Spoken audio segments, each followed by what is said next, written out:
খাজা বাবা, বাবা খাজা বাবা, বাবা খাজা বাবা, জোরে জোরে চিৎকার দেয়।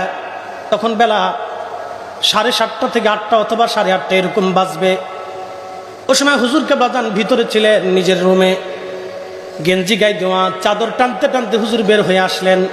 এইভাবে কখনো হুজুর বের হতেন না।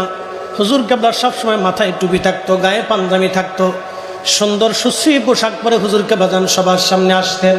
কি কথা বলেন ঠিক কিনা? চাদর টানতে টানতে হুজুর আসলেন। পীর কেবলাদান হুজুর হুজরা শিবির বারান্দায় দাঁড়ায় বলেন, বাবা আমার হুসু কান্দে কে? বাবা আমার হুসু কেন কান্দে? আমার হুসু। জাকের ভাইরা বলেন, হুজুর পেশিমাম সাহেব হুজুরে পিটাইছে, রক্ত বের হয়ে গেছে, চামড়া ফেটে গেছে। হুজুর কেবলা বললেন, বাবা পেশিমাম সাহেব আমার হুজুরে কেন মারছে? বলে, হুজুর প্রত্যেক দিন খালি পেশিমাম সাহেবরে গালিগালাজ করে। আজকে উনি রাত দিকে মাহফিল করে দরবারে ঢুকতেছে, এমন সময় পিছন থেকে গালিগালাজ করছে, এই জন্য পেশিমাম সাহেব রেগে মারছে। হুজুর বললেন, বাবা গালিগালাজ করলে তো মারবেই। এই কথা বলে ভিতরে চলে গেলেন। হসু বারান্দায় পরে পরে কাঁদতে লাগলো। পেশিমাম সাহেব নিজের রুমে চলে গেলেন। পেশিমাম সাহেব নিজের রুমে যায় বিশ্রাম করতে লাগলেন। জোহরের সময় নামাজ পড়াবেন। আজান পড়লো। আজান পড়ার পরে পেশিমাম সাহেব উনি আজান পড়ার পরে নিজের বাথরুম হাজত ছেড়ে অজু গোসল করে নামাজ পড়াইতে আসবেন। পেশাবখানায় যখন উনি ঢুকলেন, পেশাব করতে বসেছে।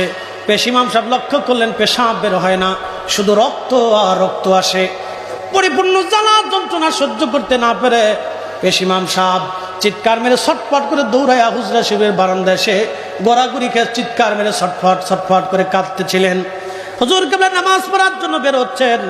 পেশিমাম সাহেব মাফ চায়, হুজুর আমার ভুল হয়ে গেছে, আপনি আমার মাফ করে দেন, আমার জীবন চলে গেল, আমি মারা যাব।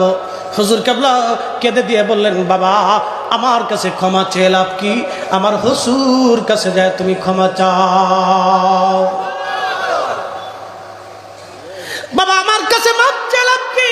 আমার হুজুর কাছে ক্ষমা চাও। বাবা আমি একটা মাত্র পাগল পালি, আমার পাগলের যন্ত্রণা সহ্য করতে পারো না। হুজুর বলতেছিলেন, বাবা আমার দরবারে মাত্র একটা মাত্র পাগল, আমি একটা পাগল পালি। বাবা একটা পাগলের যন্ত্রণা তুমি সহ্য করতে পারো নাই।